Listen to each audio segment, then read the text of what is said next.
Subscribe করুন MP story Bangla আর শুনুন নিত্য নতুন বাংলা অডিও গল্প। এমপি স্টোরি বাংলাতে আজ শোনাব সৌভিক সমাদ্দারের লেখা গল্প ছায়া।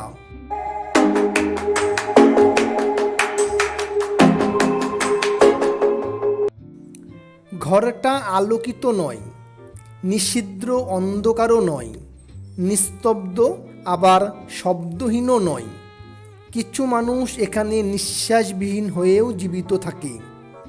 ঘরটা যেন পৃথিবী আর অন্তরিক্ষের ঠিক মাঝখানে এক অনন্ত শূন্যতায় নিরালম্ব ভাসমান। সেই ঘরে একটা খোলা পেটের ভিতর রক্তমাখা গ্লাভস পরিহিত হাত দুটো ঢুকিয়ে জট পাকানো অন্ত্রগুলো ছাড়াতে ছাড়াতে একজন সার্জেন্ট টের পেল ওপারের দেওয়ালের গায়ে এক ছায়া কম্পমান।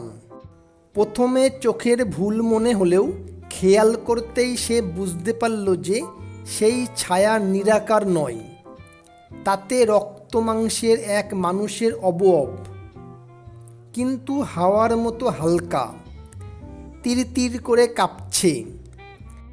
মোমবাতির আলোর মতো অন্ধকারে তার দাঁত জ্বলজ্বল করছে। সে তার দিকে তাকিয়ে হাসছে। চোখাচোখি হতেই সে বলে উঠল, ডাক্তার, খবর কি ভাইয়া? ডাক্তারের মনে পড়ল আজ বহুক্ষণ কিছু খাওয়া হয়নি। সকাল 9টায় ব্রেকফাস্টের পর আউটডোরে প্রায় 500 পেশেন্টের ভিড় সামলে এমার্জেন্সিতে আসতেই দেখে আরও 3টে কেস অপেক্ষারত। অ্যানাস্থেটিস্টকে ডেকে হাত ধুয়ে এই 3 নম্বর এবং সর্বাধিক খারাপ কেসটা অবধি আস্তে আস্তে রাত ঘনিয়ে এলো। পেট খালি, শরীর ও মস্তিষ্কে গভীর ক্লান্তি, চোখ মেলে তাকিয়ে থাকা দায়ী। এরকম অবস্থায় হ্যালুসিনেট করাটা কিছু আশ্চর্যের নয়। তাই সেই কণ্ঠস্বরকে পাত্তা দিল না সে, যদিও সেই বহু চেনা কণ্ঠস্বর শুনলে হাড় হিম হয়ে যাওয়ার কথা। এরকম ভাবে ইগনোর করবি তা বলি? না হয় মানলাম অনেক বড় ডাক্তার হয়ে গেছিস, কিন্তু প্রথম প্রেমপত্রটা তো আমাকে দিয়েই লিখিয়েছিলি রে বেটা। এখন চিনতেই পাচ্ছিস না? বলে খিলখিল করে হেসে উঠল ছায়াটি। ডাক্তার ওদিকে তাকিয়ে ভাবল, এহেন হ্যালুকে ইগনোর করা চলে না। খানিক এঙ্গেজড হলে বরং ঘুমটাও দূরে থাকবে। সে উত্তর দিল, এরকম হুট করে কেউ ওটির ভিতরে ঢুকে পড়ে? এটা স্টেরাইল জোন। ও বাবা, শরীরে থাকলে তবে না স্টেরাইল? ফালতু বকিস না তো। ডাক্তার খেয়াল করল যে সে বেশ জোরেই উত্তর দিয়ে ফেলেছে।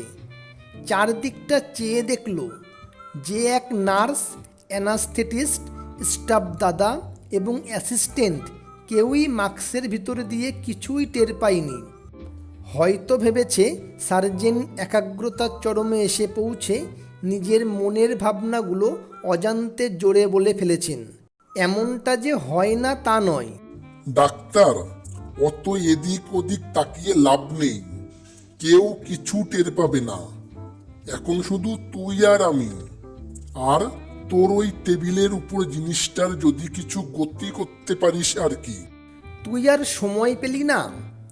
ব্যস্ততা যখন মধ্য গগনে, তখনই তোর মনে পড়ল আমার কথা। উফ, তোর কথা আমার মোটেও মনে পড়েনি। আমি এসেছি অন্য কাজে। তোর সঙ্গে দেখা হওয়াটা কাকতালীয়। বরং তুই বলেই দেখাটা দিলাম, না হলে ঘাপটি মেরে অন্ধকারে বসে থাকতাম, তারপর কাজ সেরে পালাতাম। কি কাজ? কথাটা বুঝল না ডাক্তার। কতকটা আনমনেই যেন বলল, অনেক বছর তো হলো। যাক, ভাবলাম বুঝি out of sight out of mind করে দিয়েছিস। সেটা করতে পারলে তো বেঁচে যেতাম রে ভাই। এই আবেগ পড়ে যেখানে হাত ঢোকানো ওতে মন দাও। ওর এখনো চান্স আছে। চান্স? সম্ভাবনা? হঠাৎ চোখের সামনে ভেসে উঠল সেই দিনটা। সত্যি সত্যিই কি কিছু করা সম্ভব ছিল না সেদিন? দিনটা ছিল মেঘলা, মৃদু বসন্ত বাতাস বইছিল বাইরে। ঘুমটাও ভেঙেছিল বেশ দেরিতে, ফোনের ঝংকারে। তারপর থেকেই যেন দুলে উঠেছিল পৃথিবী। চেনা ভূগোল অচেনা লাগছিল। অলি গলি, রাস্তাঘাট সব গুলিয়ে যাচ্ছিল। কি করে হলো?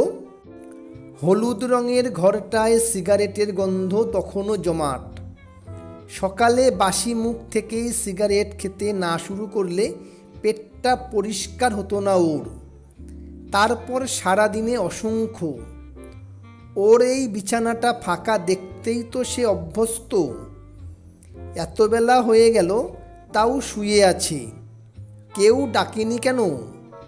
পর্দাগুলো টানা কেন? ও যে অন্ধকার ভালোবাসে না। 7-5 ভাবিস না অত। ভবিতব্যকে কে আটকাতে পারে? তাহলে এখনই গ্লাভস খুলে ফেলি? তা কেন? তুই চেষ্টা তো করে যা, তাতে তোর জীবনের অর্থ খুঁজে পাবি। আর যে জীবনটা চলে গেল তার কৈফিয়ত কে দেবে? সে তো আর নেই রে ভাইয়া। তবে তুই তো আছিস। যতদিন থাকবি ততদিন এই চেষ্টাটা চালিয়ে যাবি। এছাড়া আর আমাদের হাতে আছেই বা কি বল? এই ধর, তুই অজপাড়াগায় এসে মানুষটার পেট খুলেছিস। দেখ, আমি লেখাপড়া তেমন করিনি বটে, কিন্তু তোকে তো ভাই চিনি। এত স্ট্রাগল করা তো তোর দরকার নেই। কিন্তু তা সত্ত্বেও তুই পেশেন্টটাকে টেবিলে তুলেছিস কেন? কারণ আমার টেবিলে পেশেন্টটার বাচ্চা মরা 30-70 চান্স, আর রেফার করে দিলে সেটা 100% ডেথ। একেবারে ঠিক কথা বন্ধু। মানে হাতে যা আছে তা দিয়ে চেষ্টা করে যেতে হবে। তুই নেতা হলে বেশ মানাতো, বুঝলি? এই কাজ চালিয়ে নিন, এই ধরনের কথাবার্তা ওরাই সচরাচর বলে থাকেন। আমি তো চিরমাতব্বর, কিন্তু তোর কদ্দুর ভাই? বলে সে খানিকটা এগিয়ে এসে খোলা পেটের ভিতর উকি মারল। তারপর নাক সিটকে বলল, ইস, এসব কি? মানে পটি নাকি? হ্যাঁ, ফিক্যাল ম্যাটার, পেরিটোনিয়াম ভর্তি, অন্ত্র ফুটো হয়ে বেরিয়ে এসেছে। আমি এটাই ভয় পেয়েছিলাম। যা তা গন্ধ তোরে ভাই। হ্যাঁ, অবস্থাটাও তাই। আজ আর মিরাকেল হওয়া মুশকিল। মানে এই পেশেন্ট মারা যাবে। সে আশঙ্কার কথা আমি জানতুম। কি করে জানলি? আমি তো এইমাত্র টের পেলাম। তুই ওখান থেকে বসে বসে জেনে গেলি পারফোরেশন হয়েছে? না হলে আমি এখানে এসেছি কেন? তোর সঙ্গে গেজাতে? দূর দূর। কি বলছিস? কিছুই বুঝতে পারছি না। দেখ বস, এখন না হয় প্রমাণ পেলি, কিন্তু তুই পেশেন্টটাকে দেখেই তো সন্দেহ করেছিলি যে খারাপ কেস, তাই না? এটাকে কি বলে? কি বলে? ইনটুইশন। আজ্ঞে না, একে বলে নলেজ অফ এক্সপিরিয়েন্স। এই দুটোর যুগলবন্দিতে একটা রিফ্লেক্স তৈরি হয়, আর সেটা সাবকনশাসে গেঁথে বসে যায়। তাই পেশেন্ট দেখলে বোঝা যায় কে ভালো আর কে খারাপ আছে। পরীক্ষা করালে সাসপিশন কনফার্ম হয়। পাতি বাংলায় বোঝাতে গেলে বিধান রায় যে রোগীর ছায়া দেখে বলে দিতে পারতেন কী রোগ, তারও পেছনে কাজ করে এক গভীর মনস্তত্ত্ব ও প্রকাণ্ড জ্ঞানভাণ্ডার। 19 আর 20, ওটাকেই ইনটুইশন বলে। তুই যেটা বললি তাতে পরীক্ষায় নম্বর পাওয়া যায়। যাই হোক, আমার যে বস, তারও ইনটুইশন ব্যাপারটা বেশ স্ট্রং। তাই সে আমাকে পাঠিয়ে দিয়েছে এই কেসটাই। মানে তুই যাকে টেবিলে তুলেছিস আমি তাকে চালান করব। কোথায়? আজব পাবলিক তো তুই। সে আমি কি করে জানবো? আমি শুধু আত্মাটাকে হাত ধরে চলমান বেল্টে তুলে দেব, ব্যাস। আচ্ছা বেশ, তাই এর চাকরির বেতন কেমন? ধুস, কাজটাই রেমুনারেশন। বডি পিছু আধবেলা ছায়া হয়ে কাজটা করতে পারা, তার আগেও শুননি পরেও শুননি। মানে?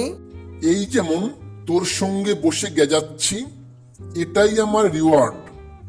বড় বড় পুজোয় যেমন ভিআইপি এন্ট্রি হয়, সেরকম সংসার নামক এই বিশাল বড় পুজোটাকে একটু কাছ থেকে দেখার আর একটা সুযোগ।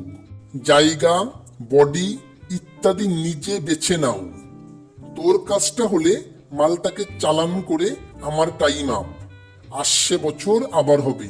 তার পরের জন? কত লোক তো মরছে রোজ। তাহলে তুই ভাব, এই লোকটাও তো ঘন্টাখানেক পর গিয়ে আমার কম্পিটিশন বাড়াবে। আরে ক্যান্ডিডেট কি আর কম নাকি? আর আমি যদি তোর কম্পিটিশন কমিয়ে দিই? বলিস কি রে, বেঁচে যাবে? আজকের রাতটা টিকে যেতে পারে, কাল কি হবে জানি না। ইনফেকশন না হলে তাও একটা সুযোগ আছে, তবে ইনফেকশন হবেই, ক্রিটিক্যাল কেয়ার লাগবে। এখানে আর কি করে দেব সেটা? আচ্ছা তা বেশ, চালিয়ে যাও। ফের ফিনকি দিয়ে রক্ত বেরোচ্ছে, ছোট কোনো ধমনী কেটে গেছে। গরম জলে মপ ডুবিয়ে চেপে রেখেছে ডাক্তার। ছায়া গুনগুন করে গান করছে। কষ্ট হচ্ছে? গান থামিয়ে বলে উঠল ছায়া, হ্যাঁ। কষ্ট হোক, কষ্ট পাওয়া ভালো। কষ্ট পাওয়া মানে জীবনের লিটমাস পরীক্ষা। তোর আর আমার মধ্যে এখানেই প্রধান তফাৎ। আমার কোনো কষ্ট হয় না, মৃত্যু সব সারিয়ে দেয়। ভাই, আমি যদি পারতাম। আরে আমি তো ওই বিষয়ে যাচ্ছি না, ওটা বাদ দে। ওটা কারো হাতে ছিল না, তোর হাতে তো নয়ই। তুই যতক্ষণে খবরটা পেলি ততক্ষণে আমি ঠান্ডা হয়ে গেছি। কষ্টটা উপভোগ করো বন্ধু, পাহাড়ে ওঠার মতো। প্রত্যেকটা পেশি যখন আর্তনাদ করে উঠবে, তখনই জানবি এই তোর বেঁচে থাকার শ্রেষ্ঠ মুহূর্ত। তোর শরীর তোকে জানান দিচ্ছে যে সে বাঁচতে চায়। মপ সরিয়ে ডাক্তার দেখলো যে রক্তের ধারা খানিক কমেছে, আর বেশি দেরি নেই। তবে কেউ পারলে তুই পারবি। তোকে কি আর আমি একদিন চিনি রে ভাই? কিন্তু আমি বুঝে আর কি হবে? পৃথিবী জানলো কোথায় যে তুই কত বড় মাপের ডাক্তার? পৃথিবী জানলো কোথায় যে আমাকে জীবন দিয়েছিলি তুই? সিগারেটটা ছাড়তে পারলে হয়তো আজ আমি আর তুই একসঙ্গে কোথাও বসে। ডাক্তারের হাতটা একটু কেঁপে উঠল। সামনে দাঁড়ানো ছায়া মানুষটি, যার সঙ্গে সে এতক্ষণ ধরে কথা বলছে, সত্যিই কি তার মনের কল্পনা, নাকি শ্যামন্তকের জীবৎকালীন ফেলে যাওয়া কিছু চেতনা চেনা রূপ ধারণ করে এসে দাঁড়িয়েছে তার পাশে?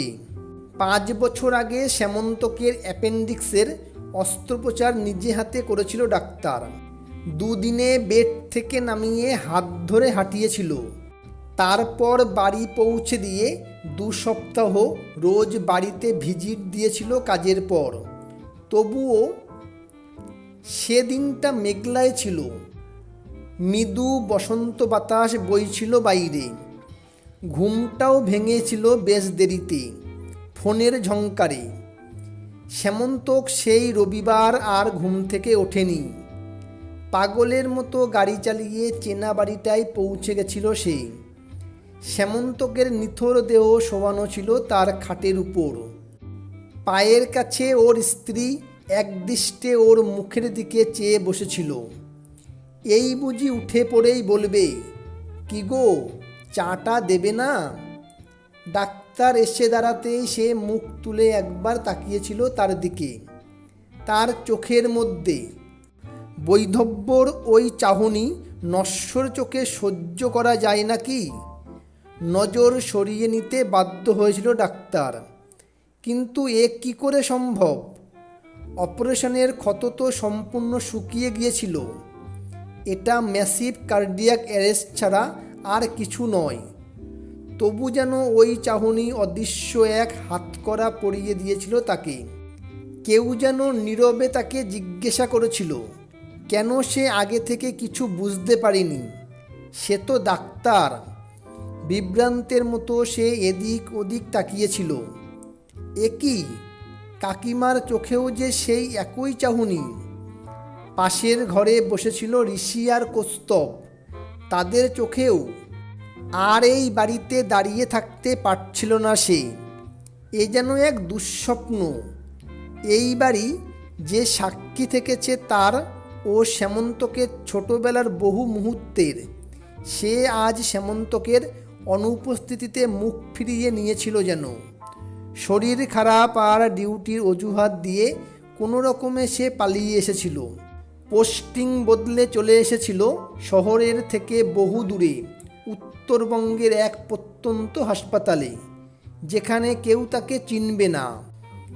গ্লাভস খুলতে খুলতে হাই তুলল ডাক্তার। ছায়া চলে গেছে, নিঃশব্দে, নিরাপদে, ঠিক যেমন গিয়েছিল বছর 5 আগে।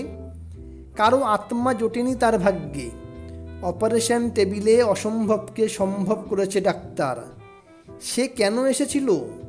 সত্যিই কি টেবিলে রোগীর প্রতি তার কোনো দায়বদ্ধতা, নাকি ফেলে যাওয়া কোনো অসম্পূর্ণ কাজ, নাকি এইভাবে অতীত ব্যর্থতা বন্ধুর ছায়া হয়ে আসে ভবিষ্যতের সাফল্য উস্কে দিতে? কে জানে এই সব প্রশ্নের উত্তর? তবে ছায়া যে গেল, তার সঙ্গে নিয়ে গেল ছোটবেলার বন্ধুর মনে জমে থাকা নিকোষ কালো অনেকটা অন্ধকারও। অ্যানাস্থেটিস্ট ম্যাডামের গলা ভেসে আসছে, জিপটা দেখান, জিপটা দেখান। অপারেশন হয়ে গেছে, সাকসেসফুল। শুকনো একটা জিভ যেন ঠোঁট দুটোর ফাঁকে দেখা দিল একবার। ক্লান্ত শরীরটা চেয়ারে এলিয়ে দিল ডাক্তার। 5 বছর পর আবার নতুন করে একটা সকাল হয়েছে। এবার ফিরতে হবে চেনা মানুষদের কাছে। ছায়ার জীবন ত্যাগ করে ফিরতে হবে সশরীরে, স্বক্ষেত্রে। তার যে এখনো চান্স আছে। এতক্ষণ আপনি শুনলেন সৌভিক সমদ্দারের লেখা গল্প ছায়া। আজকের এই গল্পটি শুনতে আপনার কেমন লাগলো নিচে অবশ্যই কমেন্ট করে জানাবেন। আর এই রকমই নিত্য নতুন বাংলা অডিও গল্প শুনতে সাবস্ক্রাইব করুন এমপি স্টোরি বাংলা।